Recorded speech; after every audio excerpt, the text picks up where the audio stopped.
ఇప్పుడైతే ప్రస్తుతం ప్రభుత్వం మారింది కదా! మరి గతంలో వ్యాపారం వెనక్కి వెళ్ళిపోయిందని కూడా మీరు చెప్పడం అయితే నేను విన్నాను. ఇప్పుడు వ్యాపార పరిస్థితి ఎలా ఉంది? ఒక ఆశలతో అయితే ఉన్నాయండి. ప్రస్తుతం రియల్ ఎస్టేట్ జరుగుతూ ఉంది బాగానే. అమరావతి రాజధానిని కొల్లగొడు చేశారు ఆ రోజున. ఈ రోజున ఆ రైతులు ఏదైతే 32,000 ఎకరాలు ఆ రోజున ఇచ్చారో వాళ్ళంతా చాలా హ్యాపీగా ఉన్నారు. ఈ రోజున బయటకు వచ్చి వ్యాపారస్తులు కానీ వీళ్ళు రైతులు కానీ అంతా బయటకు వచ్చి హ్యాపీగా ఉన్నామని చెప్తున్నారు ఫస్ట్. అంటే ఈ రోజుతో ఈరోజు వచ్చేవు వ్యాపారాలు.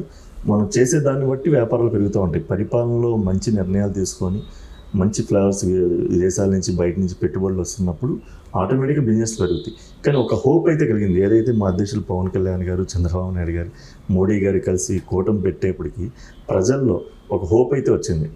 వీళ్ళు చేయగలరు అనే దాన్ని ఒక పాజిటివ్ ఎనర్జీ వ్యాపారస్తుల్లో కానీ రైతుల్లో కానీ రాజధాని రైతులు కానీ చాలా పాజిటివ్ ఎనర్జీ అయితే వచ్చింది. దానిలో బిజినెస్లు కూడా డెవలప్ అవుతాయి.